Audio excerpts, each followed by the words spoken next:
Basketball fans, welcome back. So the Kalahari conference for the BAL came to a close yesterday, and in this video I'll be talking about Ittihad versus FS Rabat. So in the past 2 days we have seen 4 games take place, and I didn't get the chance to react to them, but in this one I'm going to react to all the 4 games and also give my thoughts as well. But before we get started, like, share, subscribe to the channel, hit the bell, get notified because I'm coming down with a lot of content of this nature, especially in this Basketball Africa League season. So Ittihad versus FS Rabat. So this game ended 98-74. So Ittihad, as we speak, they are currently 6-0, and they clinched the BAL spot in the playoffs, which will be in Pretoria, South Africa.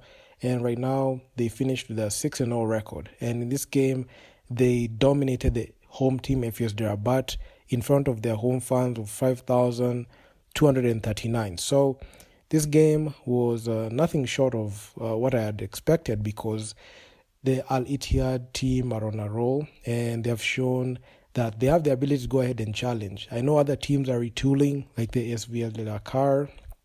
They went ahead and did that power move where they were able to sign Devin Eke, but anyway, you're going to see them in action later this month. But the Ittihad side are legitimate title contenders. Shooting-wise, they both shoot 46% from the field, 54% on 2-point field goals, and they dominated in the line when they shot 91%. I mean, this is the highest I've seen a team shoot in the line, and in 23 attempts, 21 went in.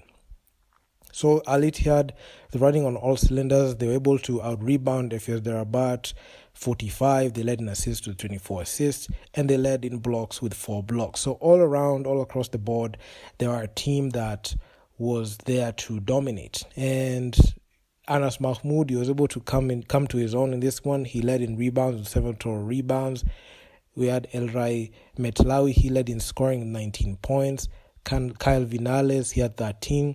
And Anyok Yakdeng, he had 11. So Ittihad play more of a team basketball, and they're a team that have what it takes to go ahead and challenge, because we have seen 2 Egyptian teams in BAL history win it. We saw Zamalek do it in season 1, and Al Ahly did it in season 3. So we really see Ittihad win it because they have come out with a strong 6-0 record, and they were 6-0. They were able to beat the Rivers Hoopers twice, and they were able to dominate Stade Malien and FS Rabat in all their encounters. So this was termed as North African Derby. And North African teams, as we know it, even I've mentioned multiple times on this channel, North African teams produce one of the best basketball you'll ever see in the continent. And with this result, you just see the Ittihad side, they are a team that is legit, and they have what it takes to go ahead and compete and do the unthinkable.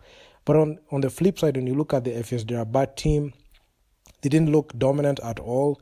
They looked shut down. And in this one, you can say even Jonathan Jordan, our guy from FS Rabat, he was not a person that you could rely on. But Nisre Zouza, he had a game-high 22 points.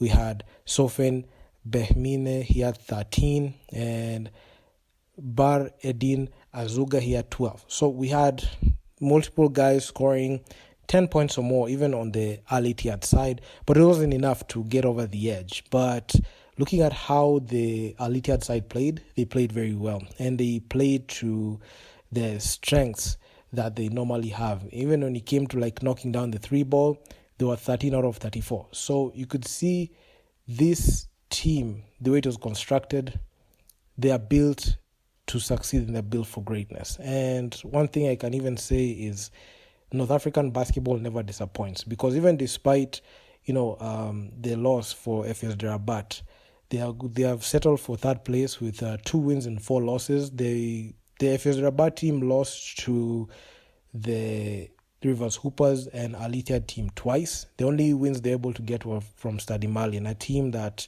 is just a very bad team. But anyway, it is what it is. So Abdelhakim Zouita was very good in this one. He had 6 assists, and he had a game-high 6 assists and also a team-high.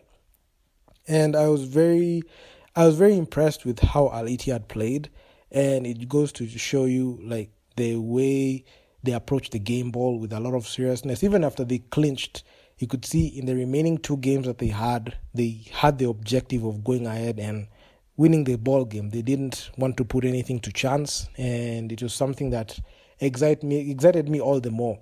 Because sometimes you'll see that some teams, after they've qualified, they get to a point where they, slack off a bit, they take their time off to rest players. Even if they drop the game, they already know they've already succeeded. But that wasn't the case, because in every single game, they always brought it. And that's what I like about Al Ittihad. This is something that must be emulated. So this game, when it started at tip-off, you could see FS Rabat came on the gate swinging. They had a 19-point first quarter as compared to Al Ittihad 17. Then in the second quarter, that's where the FS Rabat team totally capitulated, where they were limited to a quarter low 11 points, while Al Ittihad ran away with it with 30 points. So the 3-point barrage that we saw from Al Ittihad, the way they went ahead and dominated teams in this whole run where they went 6-0, they were using that weapon a lot. And North African teams, they model their game to the European style majority of the times, and they are mostly very good at shooting the 3-ball. They are very skilled. They're not the most athletic like that, but they're able to put skill and emphasize on skill there. And that's why they're able to manufacture the 3-ball very well. And they had a 30-point second quarter, which is a quarter high. Then the same productivity was replicated to the third quarter, where we saw again the FS Rabat team getting limited to 11 points. And even with that comeback that the FS Rabat team tried late in the game, in the fourth, where they had a quarter high 33 points, they were still not able to get over and dominate the game. But the FS Rabat team, they are far removed from the team that was there last year. Last year, they dominated the Kalahari Conference in South Africa, and they are the top teams. Unfortunately, they got knocked out by Cape Town Tigers in the quarterfinals in the first round. So it wasn't looking good at all. This year, the momentum was on their side because they're playing home court. But it's unfortunate that they're not able to cap it off with a win, even for a top side like Al Ittihad. They're not able to go ahead and defeat them, and it was very unfortunate. I'm not sure what happened in this game, especially with Jonathan Jordan. He had one of the worst games that he has had in this run, where he had a measly 4 points in 13 minutes of play. He was 2 of 7 on 28% shooting from the field.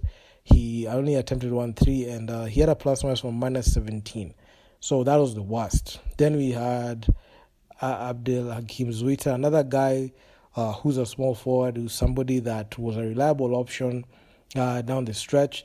But unfortunately, in these big games, he came up very small. He played 34 minutes, only had 9 points, 4-15 shooting, 26% shooting from the field, very pathetic. Even on the other statistics, that's the only statistics that carried him along were the rebounds and assists, but scoring productivity was next to non-existent. So it was a very poor performance. And one thing I've noticed with the FS Rabat team, last year they dominated the Kalahari Conference. They are a team that they looked like legit contenders because they're a North African team. They had very good chemistry last year. But this year they have looked the weakest, even with them playing at home. Even the Kalahari Conference being set up in their own backyard, they have looked like the underdogs, and they are a team that has the ability to go ahead and challenge. And teams like River Hoopers and Al Ittihad looked at that situation and said they want to come out with direct tickets to the BAL playoffs, something that FS Rabat had a chance, but unfortunately they were not able to beat Al Ittihad or River Hoopers, so it's not a good look at all. So it was a very poor and pathetic performance. But looking at on the other side, Al Ittihad, it was a very good performance. Anas Mahmoud, he's coming onto his own slowly. He had 10 points in 18 minutes played. He was 5 of 5 shooting 100% from the field. He didn't attempt too many shots, but he was very good at that. And he recorded 1 block. So this was a very good performance. I can say the Al Ittihad team focused mainly on team basketball to be able to get these outcomes. And even the guys that even went ahead and, broke through and even got like 25 points or even more than 20 points. You could see it was a collective effort. And I can say this was a very well-coached team, another team that has no weak points. I'm not seeing any weak points on the Al Ittihad side. And they're looking like legit title contenders. Even if you look at the power rankings, they must be top 3 there, because we're yet to see the Sahara Conference or the Nile Conference, and we're going to see them in a few weeks. But looking at the performance that you've just seen today, not even today, but in this past week, you will see that this team is legit, and they have all that it takes. They have all the tools to get the job done. And I was very excited because Al Ittihad, they dominated in rebounds, assists, the bench points, second chance points, the fast break points, and points from turnovers. So you could see that they're working like a well-oiled machine. And that is the reason as to why I really enjoyed watching them. And I was really looking forward to watching Al Ittihad games. From the moment they played their first game, I looked at their style of play and their brand of basketball. I was very optimistic because I knew for a fact that we are going to be entertained and you're going to see very good basketball through and through. And I really enjoyed it. And, man, this team, they have what it takes to go ahead and go over the edge and even challenge for the title, because they hail from Egypt. They have a good basketball history, and everything is lining up for them perfectly. And if it's the Rabat, unfortunately, they're on their way, and there's a high likelihood that the Al Ittihad side might be in the finals. They might be in the finals. I'm not jinxing it, but looking at how they performed in this one, they have shown to be legit. They were the only team that had a 100-point game, and they did it on their reverse hoopers, yeah. So very good performance all around, and I must say I really enjoyed it. And you guys tell me what you think about this in the comment section down below, because I've been following this BAL for a week, and I must say I've enjoyed every single minute of it. And you can also support and chime in as well in the comment section what you think about the BAL matchup. So like, share, subscribe to the channel, hit the bell to get notified, and yeah, man, I'm out. I'm gonna see you guys in the next one. Peace out.